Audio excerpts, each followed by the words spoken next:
13वां अध्याय।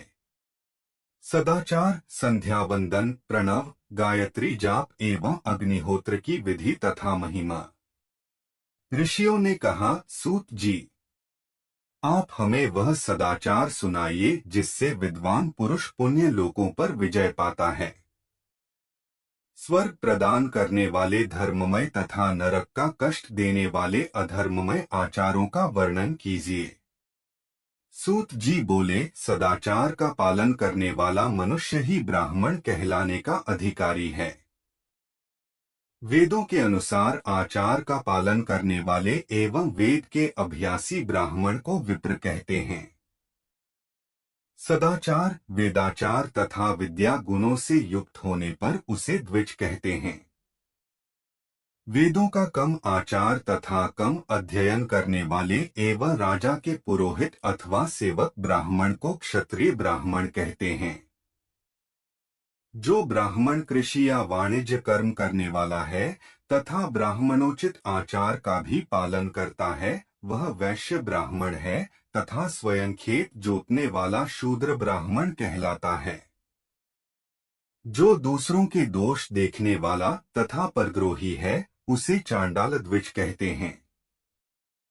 क्षत्रियों में जो पृथ्वी का पालन करता है वह राजा है तथा अन्य मनुष्य राजत्वहीन क्षत्रिय माने जाते हैं। जो धान्य आदि वस्तुओं का क्रय विक्रय करता है वह वैश्य कहलाता है। दूसरों को वणिक कहते हैं। जो ब्राह्मणों, क्षत्रियों और वैश्यों की सेवा में लगा रहता है शूद्र कहलाता है। जो शूद्र हल जोतता है उसे वृषल समझना चाहिए। इन सभी वर्गों के मनुष्यों को चाहिए कि वे ब्रह्म मुहूर्त में उठकर पूर्व की ओर मुख करके देवताओं का, धर्म का, अर्थ का, उसकी प्राप्ति के लिए उठाए जाने वाले क्लेशों का तथा आय और व्यय का चिंतन करें। रात के अंतिम प्रहर के मध्य भाग में मनुष्य को उठकर मलमूत्र त्याग करना चाहिए। घर से बाहर शरीर को ढककर जाकर उत्तराभिमुख होकर मलमूत्र का त्याग करें। जल, अग्नि, ब्राह्मण तथा देवताओं का स्थान बचाकर बैठें। उठने पर उस ओर न देखें। हाथ पैरों की शुद्धि करके 8 बार कुल्ला करें। किसी वृक्ष के पत्ते से दातुन करें। दातुन करते समय तर्जनी अंगुली का उपयोग नहीं करें। तदंतर जल संबंधी देवताओं को नमस्कार कर मंत्र पाठ करते हुए जलाशय में स्नान करें। यदि कंठ तक या कमर तक पानी में खड़े होने की शक्ति न हो तो घुटने तक जल में खड़े होकर ऊपर जल छिड़ककर मंत्रोच्चारण करते हुए स्नान कर तर्पण करें। इसके उपरांत वस्त्र धारण कर उत्तरीय भी धारण करें। नदी अथवा तीर्थ में स्नान करने पर उतारे हुए वस्त्र वहां न धोएं। उसे किसी कुने, बावड़ी अथवा घर ले जाकर धोएं। कपड़ों को निचोड़ने से जो जल गिरता है वह एक श्रेणी के पितरों की तृप्ति के लिए होता है। इसके बाद जाबाली उपनिषद में बताए गए मंत्र से भस्म लेकर लगाएं। इस विधि का पालन करने से पूर्व यदि भस्म गिर जाए तो गिराने वाला मनुष्य नरक में जाता है। आपोहिष्ठा मंत्र से पाप शांति के लिए सिर पर जल छिड़ककर यस्य क्षयाय मंत्र पढ़कर पैर पर जल छिड़के। आपोहिष्ठा में 3 ऋचाएं हैं। पहली ऋचा का पाठ कर पैर, मस्तक और हृदय में जल छिड़के। दूसरी ऋचा का पाठ कर मस्तक, हृदय और पैर पर जल छिड़के तथा तीसरी ऋचा का पाठ करके हृदय, मस्तक और पैर पर जल छिड़के। इस प्रकार के स्नान को मंत्र स्नान कहते हैं। किसी अपवित्र वस्तु से स्पर्श हो जाने पर, स्वास्थ्य ठीक न रहने पर, यात्रा में या जल उपलब्ध न होने की दशा में मंत्र स्नान करना चाहिए। प्रातःकाल की संध्योपासना में गायत्री मंत्र का जाप करके 3 बार सूर्य को अर्घ्य दें। मध्याह्न में गायत्री मंत्र का उच्चारण कर सूर्य को एक अर्घ्य देना चाहिए। सायंकाल में पश्चिम की ओर मुख करके पृथ्वी पर ही सूर्य को अर्घ्य दें।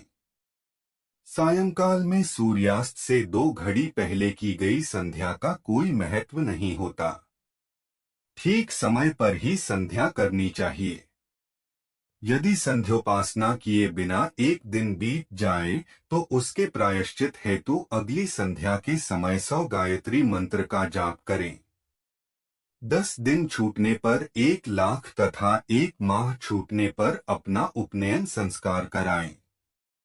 अर्थ सिद्धि के लिए ईश, गौरी, कार्तिकेय, विष्णु, ब्रह्मा, चंद्रमा और यम व अन्य देवताओं का शुद्ध जल से तर्पण करें। तीर्थ के दक्षिण में, मंत्रालय में, देवालय में अथवा घर में आसन पर बैठकर अपनी बुद्धि को स्थिर कर देवताओं को नमस्कार कर प्रणव मंत्र का जाप करने के पश्चात गायत्री मंत्र का जाप करें। प्रणव के अ, उ और म तीनों अक्षरों में जीव और ब्रह्मा की एकता का प्रतिपादन होता है। आठ प्रणव मंत्र का जाप करते समय मन में यह भावना होनी चाहिए कि हम तीनों लोकों की सृष्टि करने वाले ब्रह्मा, पालन करने वाले विष्णु तथा संहार करने वाले रुद्र की उपासना कर रहे हैं। यह ब्रह्म स्वरूप ओंकार हमारी कर्मेंद्रियों, ज्ञानेंद्रियों, मन की वृत्तियों तथा बुद्धि वृत्तियों को सदा भोग और मोक्ष प्रदान करने वाले धर्म एवं ज्ञान की ओर प्रेरित करें। जो मनुष्य प्रणव मंत्र के अर्थ का चिंतन करते हुए इसका जाप करते हैं वे निश्चय ही ब्रह्मा को प्राप्त करते हैं, तथा जो मनुष्य बिना अर्थ जाने प्रणव मंत्र का जाप करते हैं उनको ब्राह्मणत्व की पूर्ति होती है। इस हेतु श्रेष्ठ ब्राह्मण को प्रतिदिन प्रातःकाल 1 सहस्र गायत्री मंत्र का जाप करना चाहिए। मध्याह्न में 100 बार तथा सायं 28 बार जाप करें। अन्य वर्णों के मनुष्यों को सामर्थ्य के अनुसार जाप करना चाहिए। हमारे शरीर के भीतर मूलाधार, स्वाधिष्ठान, मणिपुर, अनाहत, आज्ञा और सहस्रार नामक 6 चक्र हैं। इन चक्रों में क्रमशः विद्येश्वर, ब्रह्मा, विष्णु, ईश, जीवात्मा और परमेश्वर स्थित हैं। सद्भावना पूर्वक श्वास के साथ सोह का जाप करें। 1 सहस्र बार किया गया जाप ब्रह्मलोक प्रदान करने वाला है। 100 बार किए जाप से इंद्र पद की प्राप्ति होती है। आत्मरक्षा के लिए जो मनुष्य अल्प मात्रा में इसका जाप करता है वह ब्राह्मण कुल में जन्म लेता है। 12 लाख गायत्री का जाप करने वाला मनुष्य ब्राह्मण कहा जाता है। जिस ब्राह्मण ने 1 लाख गायत्री का भी जप न किया हो उसे वैदिक कार्यों में न लगाएं। यदि एक दिन उल्लंघन हो जाए तो अगले दिन उसके बदले में उतने अधिक मंत्रों का जाप करना चाहिए। ऐसा करने से दोषों की शांति होती है।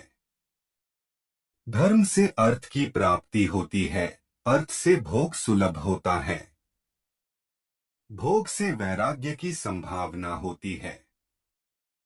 धर्म पूर्वक उपार्जित धन से भोग प्राप्त होता है, उससे भोगों के प्रति आसक्ति उत्पन्न होती है। मनुष्य धर्म से धन पाता है एवं तपस्याओं से दिव्य रूप प्राप्त करता है। कामनाओं का त्याग करने से अंतःकरण की शुद्धि होती है, उस शुद्धि से ज्ञान का उदय होता है।